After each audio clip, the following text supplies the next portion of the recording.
I would like to. I mean, I thought it would be a good idea to when Aditya brought it up that I could talk about what I do, and I would like to make a very informal sort of a presentation, and not because the work that I essentially do and the also the kind of person I am, I'm not extremely formal, so you would not be seeing a lot of slides or. But I would definitely, what I would like to do is at some level would like to connect with each and every one of you, and just like the age old way of doing things when we all sit around a fire, and we used to, like, our ancestors were used to sit around a fire and would share our stories, our thoughts, and create something more than what we are individually, is what maybe I would like to do today, to uh, for us to just come together. uh, Let me start on by taking you back to my earliest memory. I grew up with two very, very confident elder brother and sister, and I remember that on our terrace, they used to organize a dance competition that my brother and sister were habitual of winning, and we used to get these. They were habitual. They were so confident, and because I'm the youngest one in my family, they're both twin. They both were the colony's favorite, and every time my sister would win the competition, she would get these colorful sketch pens, and I would I would used to dream of having those sketch pens, because they were so colorful, and then I could, because they both were so in sync with each other, being twins. I was the one who was left alone, so I used to dream of using them, writing them, working with them. I still remember those Luxor sketch pen set that I used to crave for. And as I grew up, I got into paint. I got a room to share with my brother, and I found myself painting the walls, and my parents were thinking that he's gone absolutely crazy, because I used to paint uh, you know demons and angels and things like that on the walls. So it was a way for me to, and why it is important for me to tell you that is because I thank my super confident brother and sister to for me to put me in a position where I would find release to express what I am to the world, by means of just breaking free, and letting go and doing what I wanted to do. So my father had his beloved Maruti 800, which was white, and they wanted to change that car, and we all loved it, and we were very emotionally connected to it. So I was like, okay, you are anyway going to sell this car, and I painted the car with Union Jack, the whole car. And we used to live in Lucknow. We are from Lucknow, and it was outrageous. People would spot us, and my dad, used to work in the income tax department, so he would have to take that blue red car to his office for at least a month. And it was downright stupid, everything that I was doing to bring myself out there and be noticeable was not making sense. But I just thought that doing what I felt was the right thing to do, and somehow my parents saw that. That's where I find a lot of my peace. But when I was in 11th, I was with friends, and they all were pursuing engineering. And then I made another mistake of my life, which is where I thought I can become an engineer just like them. I can go for IIT. And then I joined the biggest coaching of the city. Again, my father supported me, and I went for that coaching. And then I flunked 11th standard. I got my worst scores. I forget about getting into IIT. I completely was pushed against the wall, and I flunked that class. And then I repeated the class, and when I repeated the class is where I changed all. Automatically your friend circle changes, and I found these amazing friends who were all uh, recluses like me, and were finding ways to express themselves. And some of them were very they one of them has become a neurosurgeon. Another one is settled in the US, and he's working in the gaming industry. And we all found that what we were looking for essentially was self-expression. And then we all got together, and for 2 years, in my last years of school, I found this great, amazing friendship where we were all thinking of going to colleges in America and Singapore and studying. And I remember we used to order a lot of books from, because I wanted to get into arts. I used to order a lot of. There is a mandate that if a school going student from around the world requests for your prospectus, then you have to send it. That's in the US. Every university has to do that. And that was one way for me to open the doors to learning about advertising, learning about film, learning about uh, uh, you know uh, uh, movies, learning about paintings, learning about graphic design, because I used to order lots of prospectuses, and that's how I got to know what the kids were doing in the other universities. And I knew that I didn't have the money to go. I was only dreaming, and that was the beginning of me getting into a design school in India, and my journey started. And uh, I would say, till the point I got into the design school, and I was saying this before this session started, I've believed in this rule that at an interval of every 4 years, the landscape of my life has changed, and what I do keeps changing. And I think that started from me going to design school. So I applied for the NIFT and NID, and I went to the NIFT, uh, NIFT Bombay, and that's where I got to study design formally, putting my ideas together. They literally start on with you teaching you how to draw straight lines, and that's, I think, the first seeds of creativity were sown over there. But it was not hunky dory, because I went in as a very, very arrogant kid. I went in with a lot of attitude, as if I knew better. And because Mumbai was not the best center, so we went in, and I had uh, you know, a lot of arrogance about me being really, really creative and outrageous. And I was going to be flunked again in the first semester, and they called my parents and they said, just take him back. And my father said कि तुमको लखनऊ में चल के तुम्हारी परचून की दुकान खुलवा देते हैं, तुम वहीं बैठो, तो this is what you deserve. And then I remember getting scores, and I was graded 4.8 in my first semester, and I was extremely, extremely ashamed about it. And there was some sort of an awakening that happened with my father visiting me in college, and I could see my parents being very, very, because back home what they were doing, my father was in a very humble job, and he was literally like cutting down on buying the amount of vegetables that he was buying every day and funding my education. And this was, I don't know what happened. It just one day I realized that I need to get a grip on myself.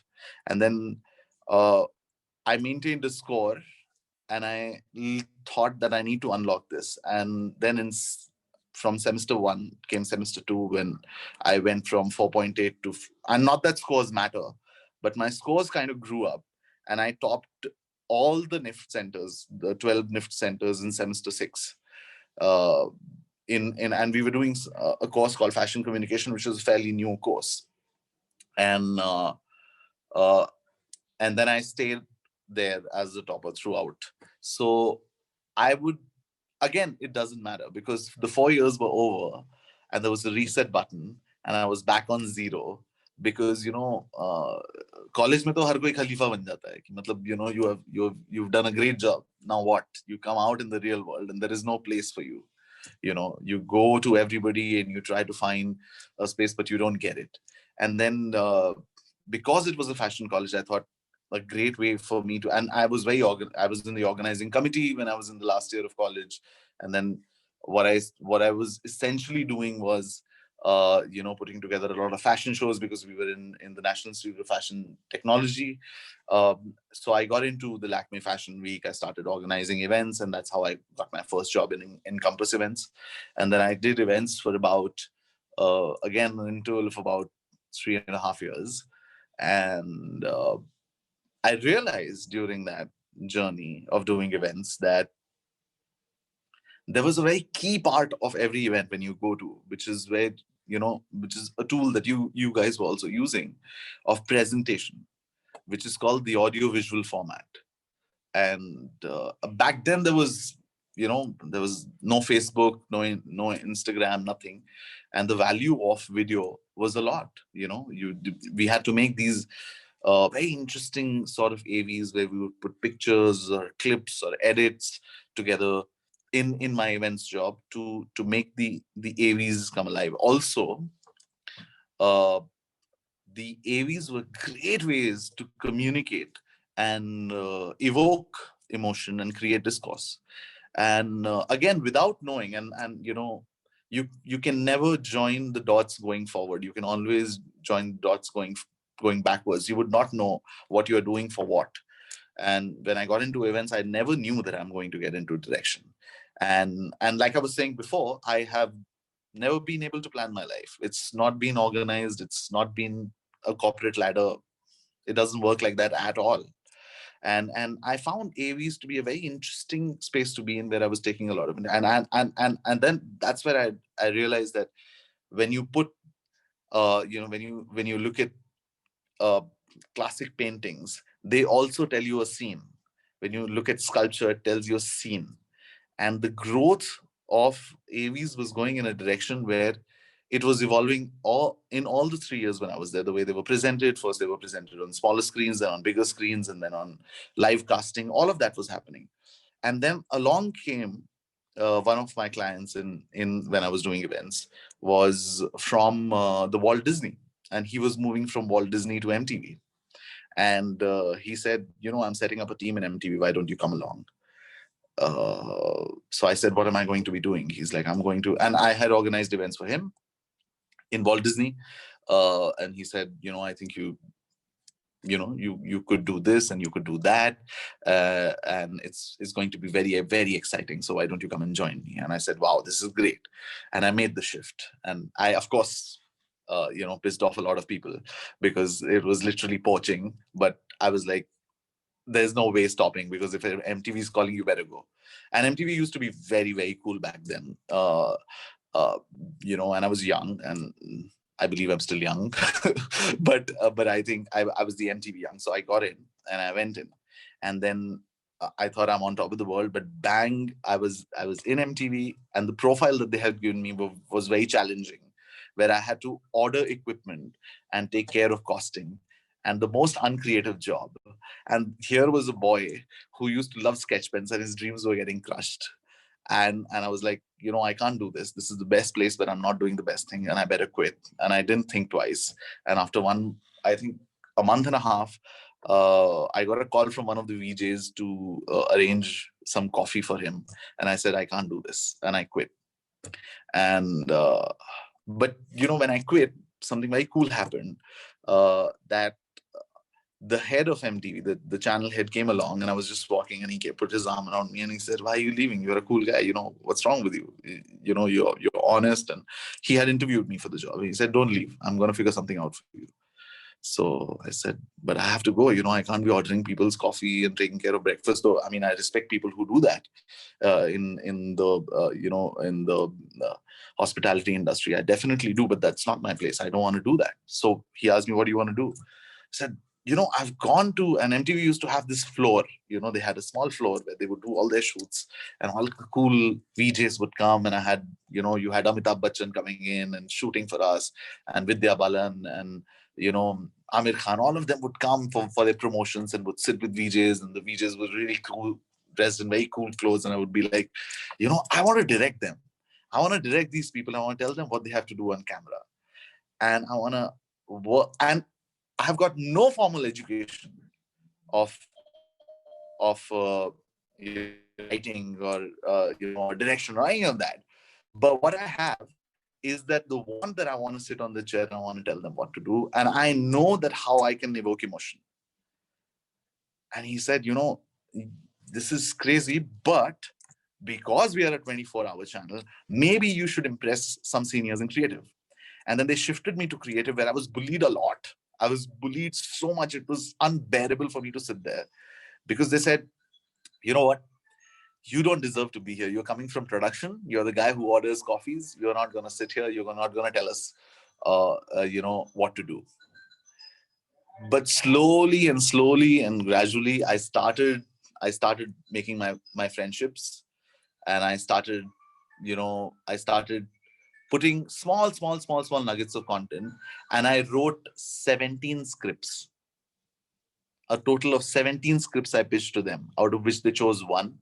And out of that one, I made a promo, a 1.5 minute promo for the Independence Day, which, looking back now, was my independence from all the stuff that I was doing. And they liked it. And they said, we're going to take you in. And because that promo was written in Hindi and the channel was moving from being English to Hindi, they took me in. And then that's how my creative journey started in MTV, where I started writing, directing. I was doing promos. I was just about doing anything. Give me anything to do, I would do it. And that's the great thing about a place like MTV, and I think that's the great thing about being in an environment, being at the right place at the right time. And they gave me a shot, and I said, okay, I'll do it. And I started working, and I worked all the way up to I was senior supervising producer. Producers used to write and direct, and TV producer means you're writing and directing both. And I won many awards nationally. Not that, again, I'm saying, not that awards matter. They are just a way for you to tell people that you know your job. I'm an absolute believer that awards don't matter. They're just a way so that everybody quickly gets to know that you did something significant. So I did a lot of social. There were some campaigns which were around why youth should vote. There were a lot of campaigns about why one should express themselves in the way they would like to. There were a lot of digital campaigns. There was a lot of promotions about their key shows like Roadies, Splitsvilla. I was working with a lot of VJs. I was creating a lot of original content, and one of my most significant work was when I worked on with Ranveer Singh for a series of videos for Durex, where we said that why is sex a taboo in this country and what is wrong with people. We were straight up about it, and why we should be talking about sex. And again, as always, my ad was banned. We were not able to, the ministry called and said, we can't put this on air for too long. It played for easily about 3 weeks, and then they said, you can't air it. And that's when I got to know that I have the ability to create something that creates discourse. And then I followed my journey. I went into a production house. Then again, I left the production house. Just give me a second, huh? Somebody's on the door. Just give me a second.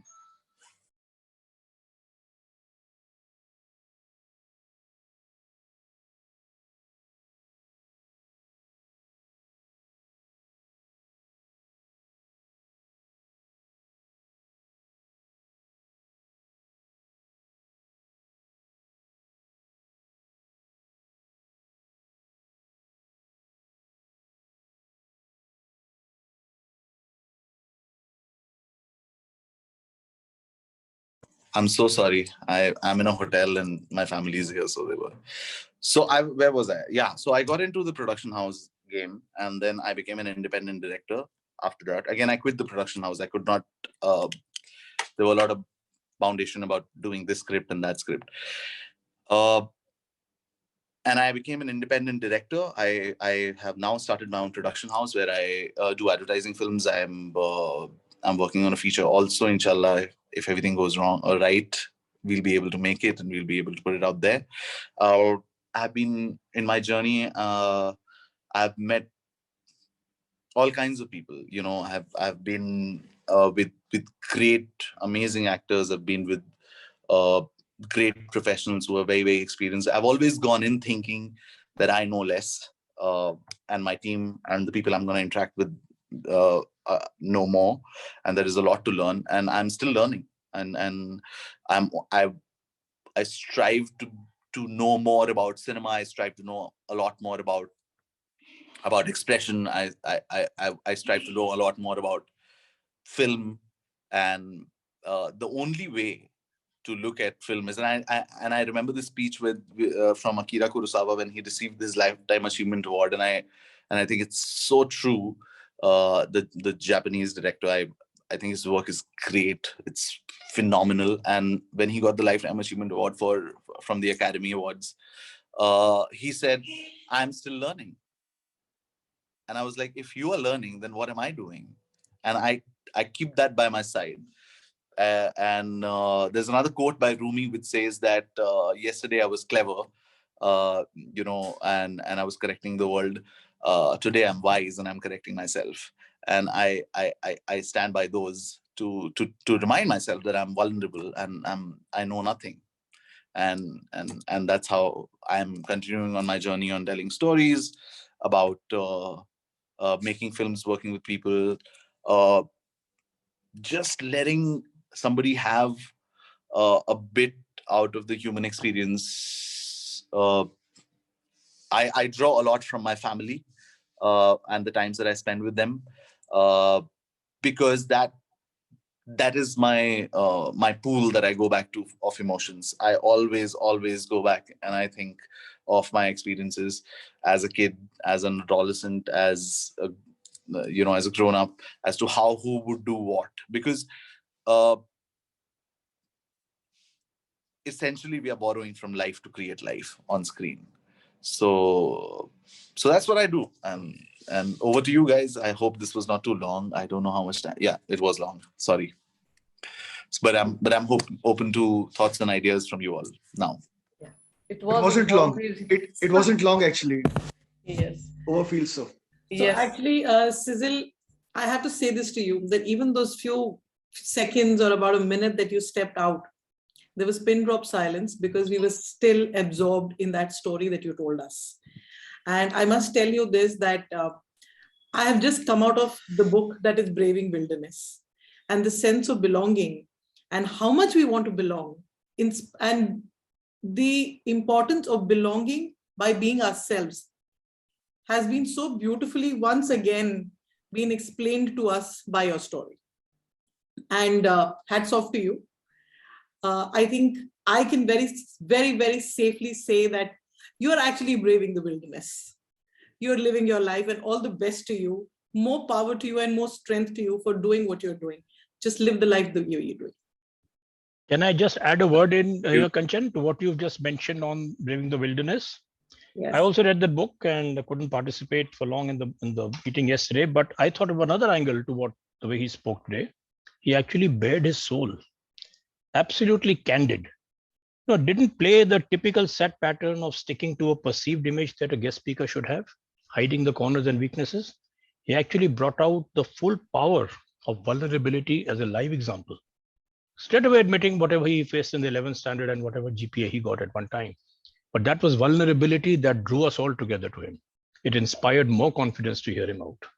That here is a man, self-admittedly, rose from the pit and rose well. Excellent. Excellent. Absolutely. Very well summed up, Sanjeevji. That's so true. And the bottom line, and that we see here, and that is most important, is having the courage to be yourself. And I think that is what has come out, and that's that's what he's been exhibiting. And great story, great journey, Sizil. All the best to you. Thank you so much for sharing that with us. And Kanchan, and Sizil and Kanchan, I think the quote from Rumi, I think that was so resounding. Oh yeah, absolutely. Must have resonated with all of us, and I think that summed up so well.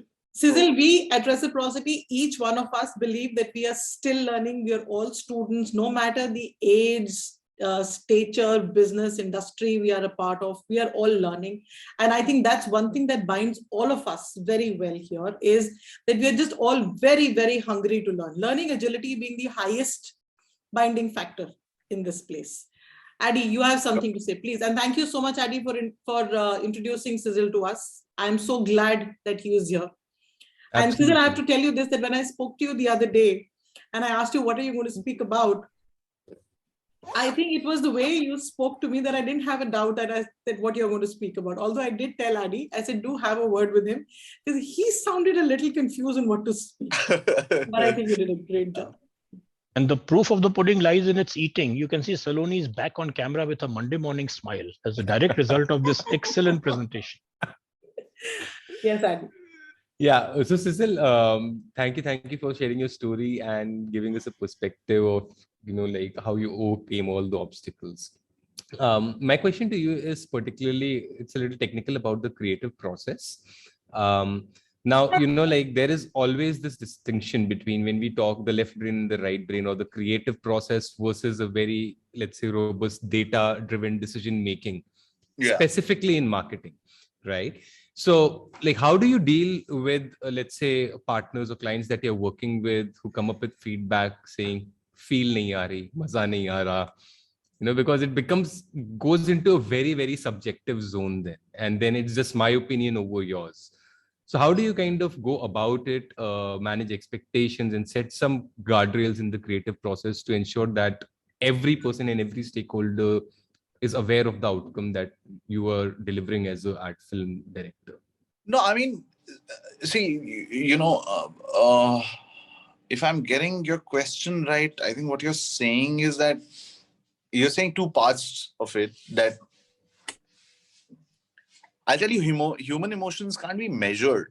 आप वो उसमें ना, जैसे हमारे यहाँ ना दूध वाला आता था, वो नपना डाल करके ना उसमें से निकाल लेता था अपने डब्बे में से. आप वैसे कर नहीं सकते हो. दिक्कत ये है कि आपको, the human emotions can't be measured. It can't be said that, boss, this is like 1.5 feet. वो नहीं है. It's not physical. So with the human emotion, you have to go all out. I go all out. I'm not saying that what I'm saying is that I don't make it masala. I don't like to direct stuff which looks like masala. No, we are trying to entertain. No, because now you are all about saying how much are you able to connect. How much is your subtlety in connecting at a human level. So it can't be over the top, but it has to be so expressive. And there is a if you're getting that graph right, which is essentially about getting somebody to buy in, and then taking them along with you, holding their hand and taking them along with you in that journey, and then making them experience something. That has to be correct. And then there is at no point anybody can turn around and tell you that maza nahi aa raha. And I think somebody was talking about self-critique, which I told right at the beginning of our chat, which is you should play it back again and again. Go out of it for a day. Like when I make my own films, I have to edit it, and I'm the first one who loses objectivity. But I make sure that I sleep a night and I see my edits again the next morning. The first thing when I wake up, I've not brushed my teeth. I go in and I just play it and I see, is it really working? Because I would have subconsciously forgotten about it. And you have to self-critique, and you have to make sure that you keep turning those knobs to make it something that connects and is really, really good. I'm sorry, I'm just going a little bit deeper, but you must also be open to knowing a lot more. And you should have see, for example, if you're making a 30-seconder, you should have seen enough in the world which are made right now and what level they are at. Yeah. And hence you should compare it to that. Understood. Thank you so much, Sizil, for your So that answers your question. Absolutely. And yeah, so what you just said, actually, on a personal level, I totally believe in the power of emotions and personal stories. And you just lived your example. All that you just said, Sizil, about answering Adi's question, I think your share today actually was that you just led by example, or led by what you just said. So thank you so very much. I'm sure all of us would have taken so much out of your personal story. It really connected. It really did.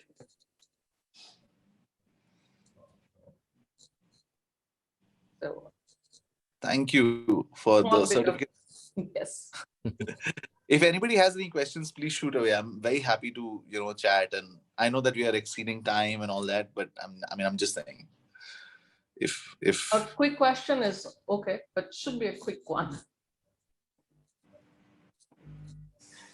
If anybody has, else maybe like Sizil suggested, we can connect with him offline. Yeah, we're still grasping the nuances, finer nuances of his talk here. Processing. No, I really appreciated your talk, and specifically the angle of reset and then get your handle on things again. So perfect. That's all. I don't have any question for the moment, except to say that look, you were very impactful, and thank you very much. Sure. Thank you. Can we have a round of applause for a speaker, please? Hey, thank you guys.